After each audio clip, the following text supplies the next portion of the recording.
Hello everyone, welcome to my channel. Second law of thermodynamics એમના આગળના જે બે લેક્ચર છે આપણે જોઈ ગયા છે. એમાં જે સેકન્ડ લો છે એમાં ફર્સ્ટ તો આપણે એવું જોયું કે ફર્સ્ટ લો છે એની લિમિટેશન શું છે, એન્ડ એમની પછી તો કે સેકન્ડ લો છે એમની જરૂર શા માટે પડી. બીજા લેક્ચરમાં જોયું કે સ્પોન્ટેનિયસ રિએક્શન છે એને કોને કહેવાશે. તો સ્પોન્ટેનિયસ રિએક્શન શું છે જેની ડેફિનેશન આપણે જોઈ હતી કે જે આપમેળે રિએક્શન થશે અથવા તો એક્સટર્નલી આપણે કોઈ એનર્જી નહીં આપીએ અને આપમેળે જે રિએક્શન થશે એને કહેશું સ્પોન્ટેનિયસ રિએક્શન. અને નેચરલી જે કંઈ પ્રોસેસ થતી હશે એને કહેવાય સ્પોન્ટેનિયસ રિએક્શન. હવે સ્પોન્ટેનિયસ રિએક્શન છે એ એવી રિએક્શન છે જે ઇરિવર્સિબલ હોય, એટલે કે રિવર્સિબલ ફોરવર્ડ ડાયરેક્શનમાં જશે બટ બેકવર્ડમાં ફરી નહીં આવે. તો આ બધી રિએક્શન છે એ સ્પોન્ટેનિયસ રિએક્શન છે. પછી આપણે એના એક્ઝામ્પલ જોયા હતા.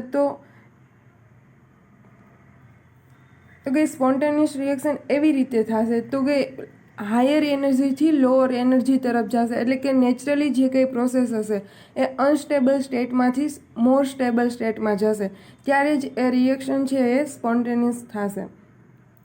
કોઈ બી રિએક્શન જોઈએ તો કે રિએક્ટન્ટમાંથી મોલિક્યુલમાં કન્વર્ટ થશે, તો એ રિએક્ટન્ટ છે એમની પાસે હાઈ એનર્જી હશે, એટલે કે એ અનસ્ટેબલ સ્ટેટમાં હશે. જ્યારે એ પ્રોડક્ટમાં કન્વર્ટ થશે ત્યારે એ લો એનર્જી સ્ટેટમાં આવી જશે અને હાઈલી સ્ટેબલ બની જશે. હવે રિએક્શન દરમિયાન થશે શું તો કે હાઈ એનર્જીથી લો એનર્જીમાં જશે પણ સમ અમાઉન્ટમાં એનર્જી છે એ રિલીઝ થઈ જશે. તો આ એનર્જી છે એ ક્યાં જશે તો કે એ સરાઉન્ડિંગમાં વહી જશે અને એ એનર્જી છે એ રિએક્શન દરમિયાન રિલીઝ થાય છે. તો આવી જે પ્રોસેસ છે એને આપણે કહેશું એક્ઝોથર્મિક રિએક્શન. તો આ ઉપરથી એવું તારણ કાઢવામાં આવ્યું કે સ્પોન્ટેનિયસ રિએક્શન એને કહેવાય કે જે એક્ઝોથર્મિક રીતે થતી હોય. પછી જોયું તો કે નેચરલી એક્ઝામ્પલ છે કે આઈસ છે એનું વોટરમાં કન્વર્ટ થશે, ત્યારે આઈસ છે એ સરાઉન્ડિંગમાંથી એનર્જી છે એ એબ્ઝોર્બ કરશે અને વોટરમાં કન્વર્ટ થશે. તો આ એક એન્ડોથર્મિકનું એક્ઝામ્પલ થયું, કેમ કે એણે એનર્જી છે એ સરાઉન્ડિંગમાંથી એબ્ઝોર્બ કરી. તો ફર્સ્ટ જે આપણે તારણ કાઢ્યું હતું કે એક્ઝોથર્મિક છે એ જ સ્પોન્ટેનિયસ હશે, તો એવું હોતું નથી, કેમ કે સ્પોન્ટેનિયસ રિએક્શન છે એ એન્ડોથર્મિક રિએક્શન પણ હોઈ શકે. તો આના ઉપરથી આપણે એવું જોઈ શકીએ કે એનર્જી જ એક એવો ક્રાઇટેરિયા નથી કે એના મદદથી આપણે સ્પોન્ટેનિયસ રિએક્શન છે એ કહી શકીએ. તો એક નવો કન્સેપ્ટ છે એ ઇન્ટ્રોડ્યુસ કર્યો જે છે એન્ટ્રોપી. હવે એન્ટ્રોપી ઉપરથી આપણે કેમ ખબર પડશે કે રિએક્શન સ્પોન્ટેનિયસ છે કે નથી. તો અહીંયા એક્ઝામ્પલ આપ્યા છે, જેમ કે મેટલ રોડ છે એને વન સાઈડથી આપણે હીટ આપીએ તો શું થશે તો કે આખા મેટલ રોડમાં હીટ છે એ ટ્રાન્સફર થઈ જશે, ટૂંકમાં એનું વિસ્તરણ પામી જશે. સેકન્ડ લો છે કે વોટરફોલિંગ. હવે પહાડ ઉપરથી જ્યારે વોટરફોલ થશે ત્યારે શું થઈ જશે કે પાણી છે એનું વહન થઈ જશે જેટલી જગ્યા મળશે એટલી જગ્યામાં. હવે એક બલૂન છે જેનો ગેસ ભરેલો છે, હવે જો એને એક્સપાન્ડ કરવામાં આવે તો એની જેટલી સ્પેસ મળે એટલી સ્પેસમાં એ ગેસના મોલિક્યુલ છે એ ડિસ્પર્સ થઈ જશે. આઈસ છે એનું વોટરમાં કન્વર્ટ થવું, આ પણ શું છે તો કે આઈસ જે સોલિડ ફોર્મમાં હશે એ વોટરમાં કન્વર્ટ થઈ જશે, ટૂંકમાં એ ડિસ્પર્સ થઈ જશે. તો આ બધા ઉપરથી એવું નક્કી થાય કે કોઈ બી ડિસઓર્ડર, એટલે કે ઓર્ડરમાંથી ડિસઓર્ડરમાં કન્વર્ટ થશે, એટલે મોલિક્યુલ છે એ રેગ્યુલર થશે. હવે આ ડિસઓર્ડર મેઝર કરીએ એને જ આપણે કહેશું એન્ટ્રોપી. હવે લો એન્ટ્રોપી કોને કહેશું તો કે જે હાઈલી ઓર્ડર ફોર્મમાં અરેન્જમેન્ટ થઈ હશે એમાં જો આપણે એની રેગ્યુલરિટી ચેક કરશું તો એની રેગ્યુલરિટી છે એ ઓર્ડરમાં હશે, એટલે આપણે એને કહીશું લો એન્ટ્રોપી. લો એન્ટ્રોપીમાંથી એ શું થશે તો કે હાઈ એન્ટ્રોપીમાં. એટલે કે જે કંઈ નેચરલી જે પ્રોસેસ થતી હશે એ પ્રોસેસ એવી હશે કે લો એન્ટ્રોપીમાંથી હાઈ એન્ટ્રોપી તરફ એ રિએક્શન જતી હશે.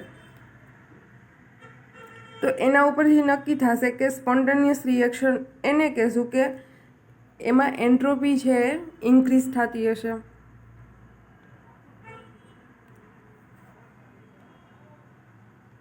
હવે સેકન્ડ લો છે એમના આપણે બે સ્ટેટમેન્ટ જોયા હતા, એક છે ક્લોઝિયસ સ્ટેટમેન્ટ અને સેકન્ડ હતું કેલ્વિન સ્ટેટમેન્ટ.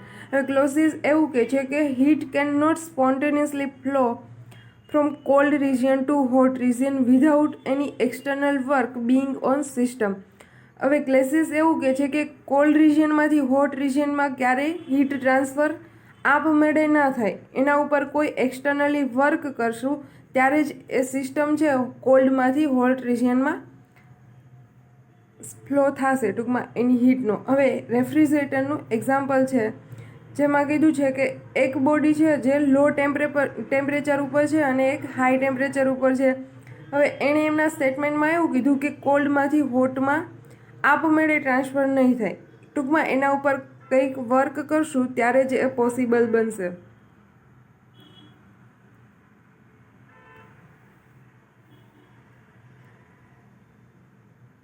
હવે Planck kelvin statement, it is impossible two convert heat into work. એટલે કે વર્ક છે એનું જો આપણે કોઈ બી સિસ્ટમ ઉપર વર્ક કરીએ તો એનું હીટમાં આપણે 100% કન્વર્ટ કરી શકીએ, પણ કોઈ હીટ છે એનું આપણે 100% વર્ક છે એમાં કન્વર્ટ ના કરી શકીએ. આ ઇમ્પોસિબલ છે, કેમ કે આપણે અત્યાર સુધીમાં એવું કોઈ હીટ એન્જિન બનાવી નથી શક્યા કે જેની 100% એફિશિયન્સી હોય. હવે 3 એને મોડેલ આપ્યા છે. ફર્સ્ટ મોડેલમાં એવું કીધું છે કે રિસીવર છે જેનું ટેમ્પરેચર ટી છે. હવે એક હીટ એન્જિન છે એને ક્યુ જેટલી હીટ આપે છે અને એનું 100% વર્કમાં કન્વર્ટ થઈ જાય છે. આવું પોસિબલ નથી. બીજા મોડેલમાં એવું કહે છે કે એક રિઝર્વર છે જેનું ટેમ્પરેચર ટી છે અને ક્યુ જેટલી હીટ છે એ હીટ એન્જિનને આપે છે અને એના ઉપર વર્ક કરે છે. ટૂંકમાં એ વર્ક હીટ એન્જિન દ્વારા થાય છે એટલે એ પોસિબલ બનશે. થર્ડ મોડેલમાં એવું કહે છે કે રિસીવર છે જેનું હાઈ ટેમ્પરેચર ઉપર છે અને ક્યુ એચ જેટલી, એટલે કે એ હીટ છે એ હીટ એન્જિનને આપે છે અને એનું વર્ક થશે ડબલ્યુ જેટલું. હવે ક્યુ એચ જેટલી હીટ એ એન્જિન છે એ એબ્ઝોર્બ કરશે અને ક્યુ એલ જેટલી, એટલે કે લો હીટ છે એ રિસીવર છે બીજું છે લોઅર ટેમ્પરેચર ઉપર છે એને આપી દેશે. ટૂંકમાં એ હીટ એન્જિન છે કમ્પ્લીટ વર્ક નથી કરતું કે જેટલી એને હીટ મળી છે, થોડા અમાઉન્ટમાં એ હીટ છે એ રિલીઝ કરશે. તો આ એ પોસિબલ છે. ટૂંકમાં 100% હીટ છે 100% વર્કમાં કન્વર્ટ નહીં થાય, થોડા અમાઉન્ટમાં હીટ છે એ રિલીઝ થશે સિસ્ટમ દ્વારા.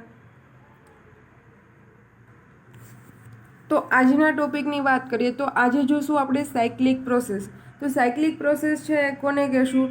તો ડેફિનેશન જોઈએ. When a system is displace from equilibrium by changing its one or more variable, it undergo a process during which its property change until a new equilibrium state is obtain. એટલે કે cyclic process એને જ કહેશું કે એ શું થશે કે ઘણા બધા વેરિયેબલ થ્રુ એને ચેન્જ કરી શકશું, પણ એ ચેન્જ ત્યારે જ આવશે કે એક ઇક્વિલિબ્રિયમ સ્ટેટ છે એ ઓબ્ટેન થઈ જશે, પછી જ એ બીજા ઇક્વિલિબ્રિયમ સ્ટેટમાં જશે. If system undergoes series of state change in a such a way that it return to its original state. હવે સાયક્લિક પ્રોસેસ છે એ બધા જ સ્ટેટ એના છે એ ઇક્વિલિબ્રિયમમાં હશે.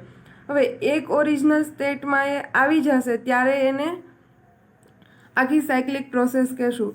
It is said that to have a completed a cycle and whole process is said to be a cyclic process. એટલે કે એક સ્ટેટમાંથી એ પાછો ઓરિજિનલ સ્ટેટમાં હશે અને એક સાયકલ છે એ કમ્પ્લીટ થઈ એવું ગણાશે અને આખી જે પ્રોસેસ છે એને કહેશું cyclic process. We know that example of cyclic process is a Carnot cycle. હવે કાર્નોટ સાયકલ છે એમાં 4 સ્ટેપ આવે છે, એટલે કે 4 ઇક્વિલિબ્રિયમ સ્ટેટ છે એમાંથી આખી સાયકલ છે એ કમ્પ્લીટ થશે. અને આ એક્ઝામ્પલ છે જે ટીવી ડાયાગ્રામમાં તમને બતાવેલું છે જેમાં 2 સ્ટેટ આપેલા છે બી અને ડી. આ 2 પાથથી એક સાયકલ પૂરી થાય છે. ટૂંકમાં 2 સ્ટેપમાં રિએક્શન છે એ પૂરી થઈ છે અને આખી સાયક્લિક પ્રોસેસ છે એ બને છે. જ્યારે કાર્નોટ સાયકલ છે જેમાં 4 આવા સ્ટેપ આવશે અને જેનાથી આખી સાયકલ બનશે એને કહેશું Carnot cycle. And internal energy of a system depends only upon its state. હવે સાયક્લિક પ્રોસેસ માટે જો આપણે ઇન્ટરનલ એનર્જી વિચારીએ તો એમની 0 હોય છે. According to first law of thermodynamics delta E is equal to Q minus W. હવે જો સાયક્લિક પ્રોસેસ માટે આપણે ઇન્ટરનલ એનર્જી વિચારીએ તો એ 0 હોય છે, કેમ કે એ ફર્ધર એના ઓરિજિનલ સ્ટેટમાં આવી જાય છે. અને જે ફર્સ્ટ લો ઓફ થર્મોડાયનેમિક્સ છે, જે મેથેમેટિકલ ફોર્મ તમને બતાવેલું છે કે Q માઇનસ W, અહીંયા ઇન્ટરનલ એનર્જી છે એ 0 થશે, તો જેટલું હીટ છે એનું વર્કમાં કન્વર્ટ થઈ જશે, એટલે કે Q is equal two W થશે.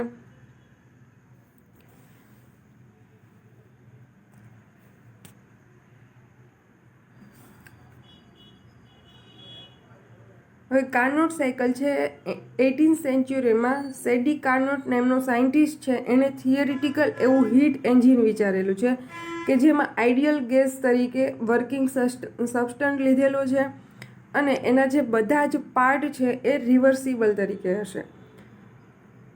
અને જે આખી સિસ્ટમ છે એને ઓપરેટ કરશે ત્યાં એની કન્ડિશન છે એ આઈડિયલ રાખવામાં આવેલી છે. After the operation is determined can not convert absorb heat to work. એટલે કે આખું જે સિસ્ટમ છે એના ઓપરેશન બાદ એવું નક્કી થયું કે જે કાંઈ એનર્જી છે એનું કમ્પ્લીટ વર્કમાં કન્વર્ટ નહીં થાય. કાર્નોટ સાયકલ છે એ 4 સ્ટેપની બનેલી છે, જેમાં ફર્સ્ટ છે આઇસોથર્મલ એક્સપાન્શન. હવે આઇસોથર્મલનો મિનિંગ છે આપણે ખબર હોવી જોઈએ કે ટેમ્પરેચર કોન્સ્ટન્ટ રાખશું અને જે કંઈ પ્રોસેસ કરશું એમને આઇસોથર્મલ કહેશું. એડિયાબેટિક પ્રોસેસ છે એમાં શું હોય તો કે હીટ છે એ કમ્પ્લીટલી કોન્સ્ટન્ટ રાખવામાં આવે છે. હવે આઇસોથર્મલ પ્રોસેસ છે એ ટેમ્પરેચર કોન્સ્ટન્ટ ઉપર, એટલે કે એકદમ ઝડપી પ્રોસેસ થશે તો જ ટેમ્પરેચર આપણે કોન્સ્ટન્ટ રાખી શકશું. જ્યારે એડિયાબેટિક પ્રોસેસ શું છે તો કે હીટ કોન્સ્ટન્ટ રાખશું, એટલે કે બહુ જ ધીમે ધીમે જો રિએક્શન થશે તો જ આપણે હીટ છે એ કોન્સ્ટન્ટ રાખી શકશું. આઇસોથર્મલ કમ્પ્રેશન, અહીંયા શું થશે તો કે આખી સિસ્ટમ છે કમ્પ્રેસ થશે. એડિયાબેટિક કમ્પ્રેશન, આવા 4 સ્ટેપથી આખી સાયકલ બનશે જેમને કહેશું કાર્નોટ સાયકલ.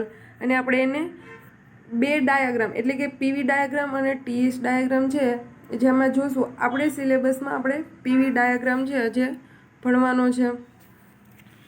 હવે કાર્નોટ સાયકલ છે જેમની કેરેક્ટરિસ્ટિક આપેલી છે તો કે એ હાઈ એફિશિયન્સીવાળી છે, મલ્ટી સોર્સ એન્જિન છે અને બધા સ્ટેપ છે એ રિવર્સિબલ છે. એટલે કે કાર્નોટે આ હાઇપોથેટિકલી વિચાર્યું હતું કે હાઈ એફિશિયન્સીવાળું હીટ એન્જિન છે. હવે એણે એવું કીધું હતું કે આ મીન્સ કે પીવી ડાયાગ્રામથી કોઈ બી હીટ એન્જિન જો ફોલો કરવામાં આવશે તો એ બધા જ એન્જિન એવા બનશે કે ટોટલ હીટનું વર્કમાં કન્વર્ટ થશે. અને એણે એટલી વસ્તુ લીધી કે આઈડિયલ ગેસ લીધેલો હતો અને આખી સિસ્ટમ છે એ કોન્સ્ટન્ટ ટેમ્પરેચર અને જો એડિયાબેટિક હશે તો કોન્સ્ટન્ટ હીટ ઉપર. ટૂંકમાં આવું એકચ્યુઅલી પોસિબલ નથી, બટ એણે હાઇપોથેટિકલી આવું વિચારેલું છે. એમનું કન્સ્ટ્રક્શન જોઈએ તો સિલિન્ડર છે જેમાં આઈડિયલ ગેસ ભરેલો હશે અને સોર્સ એક્સ છે, સ્ટેન્ડ તરીકે ઝેડ છે અને સિંક વાય છે.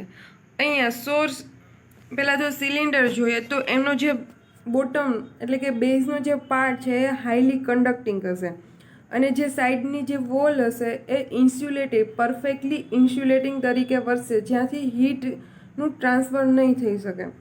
જ્યારે જે પિસ્ટન આપેલો છે જે ફ્રિક્શન લેસ પિસ્ટન હશે. એકચ્યુઅલી આવું હશે નહીં, બટ એણે હાઇપોથેટિકલી વિચારેલું છે. હવે જે સોર્સ છે જે T1 ટેમ્પરેચર એટલે કે હાઈએસ્ટ ટેમ્પરેચર હશે સોર્સનું અને તેમનું જે વોલ અને બોટમનો જે પાર્ટ છે એ હાઈલી કન્ડક્ટિંગ તરીકે વર્તશે અને જે સ્ટેન્ડ ઝેડ તરીકે છે જેની વોલ છે એ કમ્પ્લીટલી ઇન્સ્યુલેટિંગ તરીકે હશે. એને સિંક વાય આપેલી છે જે હાઈલી કન્ડક્ટિંગ તરીકે વર્તશે. હવે બધા જ પાર્ટ છે એનું આપણે સ્ટેપ બાય સ્ટેપ જોતા જઈએ. સિલિન્ડર જે તરીકે વર્તશે,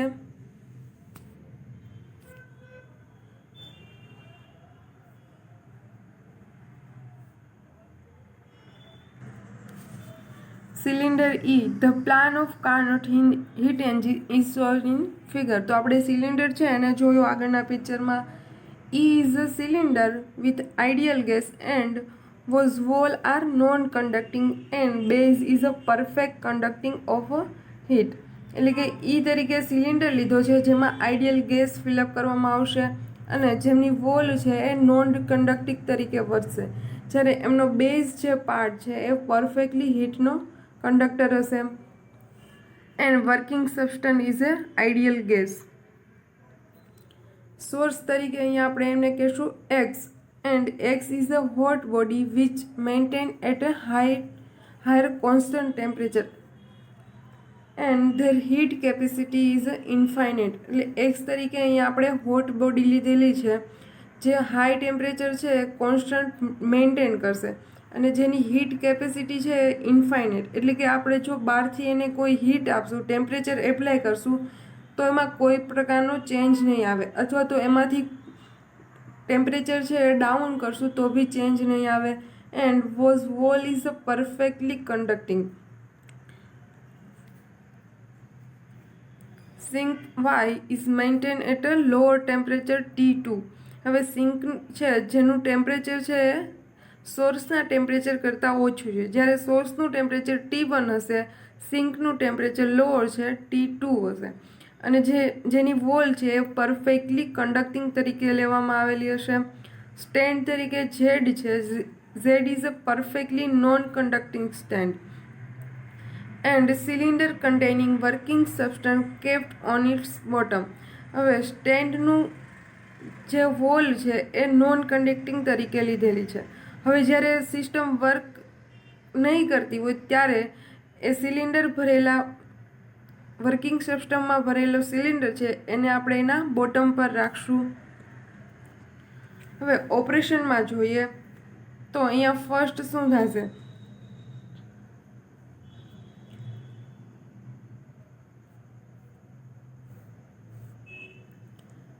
તો કે સિલિન્ડર હશે, પહેલાં આપણે એમને ઇન્સ્યુલેટર, પહેલાં આઇસોથર્મલ સ્ટેપમાં ફર્સ્ટ સ્ટેપ છે જે આઇસોથર્મલ એક્સપાન્શન છે, બીજા સ્ટેપમાં એડિયાબેટિક એક્સપાન્શન, થર્ડ સ્ટેપમાં આઇસોથર્મલ કમ્પ્રેશન, ફોર્થમાં જોશું એડિયાબેટિક કમ્પ્રેશન. હવે જે ફર્સ્ટ સ્ટેપમાં શું હશે તો કે આપણે જે સિલિન્ડર છે એમને સોર્સ ઉપર રાખશું ત્યારે જે સિલિન્ડર અથવા તો આપણી સિસ્ટમ જે છે એ સોર્સમાંથી એબ્ઝોર્બ કરશે Q2 જેટલી હીટ. ફર્ધર આપણે એને ઇન્સ્યુલેટર ઉપર રાખશું એટલે કે સ્ટેન્ડ ઉપર રાખશું. થર્ડ સ્ટેપમાં ફર્ધર એને સોર્સ ઉપર અને લાસ્ટમાં એને સ્ટેન્ડ ઉપર રાખવામાં આવશું. ટોટલ 4 સ્ટેપમાં રિએક્શન થશે અને 1 બાય 1 જોઈએ. Step 1 isothermal expansion. A2 B તરફ એ રિએક્શન જશે. The gas cylinder placed on a heat source X and T1 temperature. હવે જે આઈડિયલ ગેસ ભરેલો ગેસ સિલિન્ડર છે એને આપણે સોર્સ X ઉપર રાખશું જેનું ટેમ્પરેચર છે T1 જેટલું. હવે એ સોર્સમાંથી હાઈએસ્ટ અમાઉન્ટમાં હીટ છે એ સિલિન્ડર દ્વારા એબ્ઝોર્બ થશે અને એ એબ્ઝોર્બ થયેલી હીટ દ્વારા જે ગેસના મોલિક્યુલ છે એ એક્સપાન્સ થશે, બટ ટેમ્પરેચર કોન્સ્ટન્ટ અને રિવર્સિબલી એ એક્સપાન્સ થશે.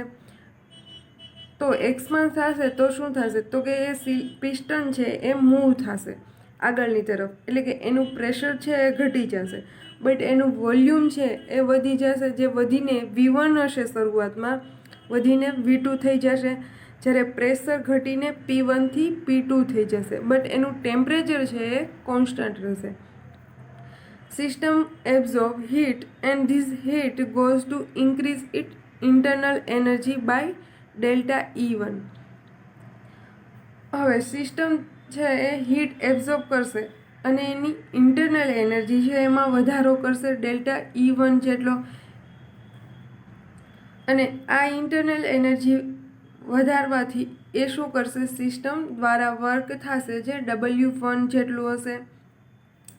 તો according to first law of thermodynamic તો એની ઇન્ટરનલ એનર્જી વિચારીએ ફર્સ્ટ સ્ટેપ માટે, તો જે છે delta E1 is equal to Q2 minus W1.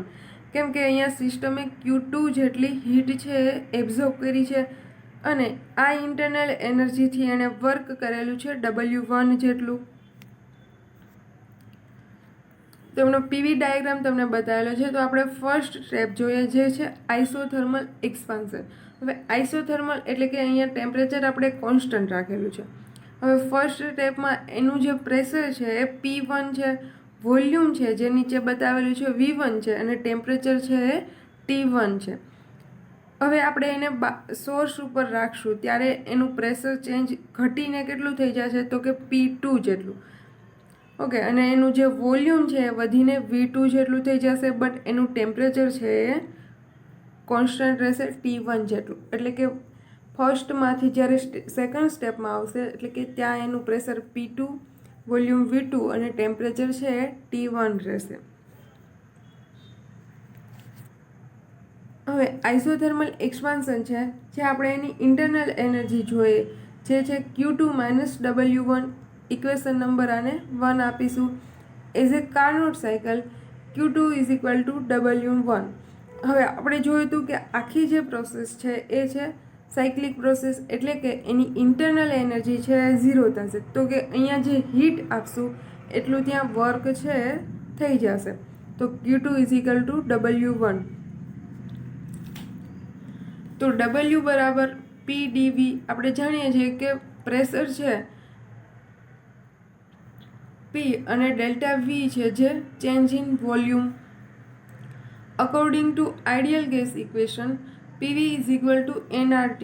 હવે Pની જગ્યાએ આપણે સબસ્ટિટ્યૂટ કરવું છે nRT/P. ઇક્વેશન નંબર 2માં. Equation 3 put in equation 2 we get W1 = nRT1 × dV/V. Now integrate the above equation.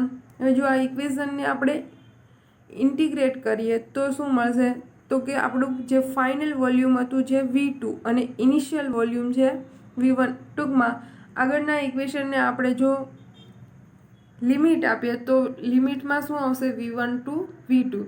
તો ઇન્ટિગ્રેશનથી આપણે મળશે W1 = nRT1 ln V2/V1. હવે સ્ટેપ 1માં સિસ્ટમ દ્વારા જે વર્ક થયું હતું એ છે nRT1 ln V2/V1.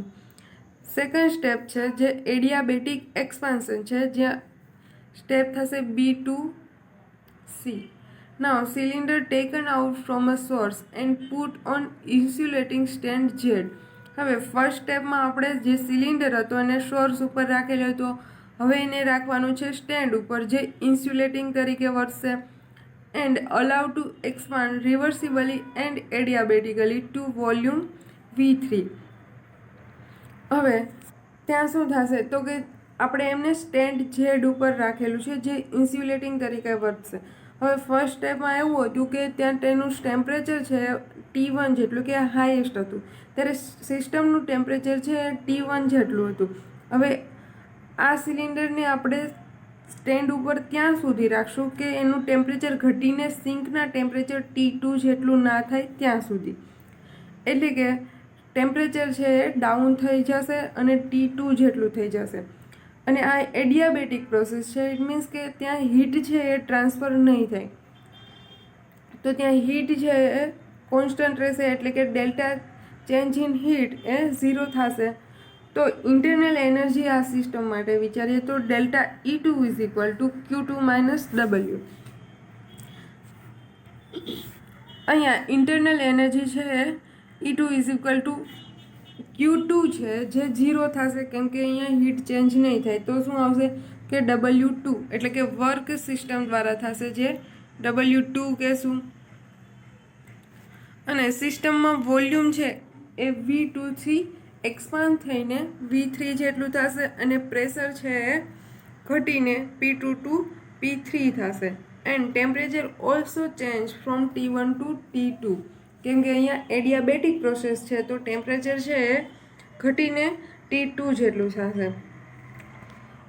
તો ડેલ્ટા E બરાબર આપણે ઇક્વેશન ખબર છે CV ડેલ્ટા T, જ્યાં CV છે heat capacity at a constant volume અને ચેન્જ ઇન ટેમ્પરેચર છે. અહીંયા ફાઇનલ ટેમ્પરેચર આપણું T2 છે અને ઇનિશિયલ છે T1 છે. તો ટેમ્પરેચરનો ડિફરન્સ આવશે T2 - T1. તો સેકન્ડ સ્ટેપમાં સિસ્ટમ દ્વારા વર્ક થશે જે છે W2 is equal two -CV T2 - T1.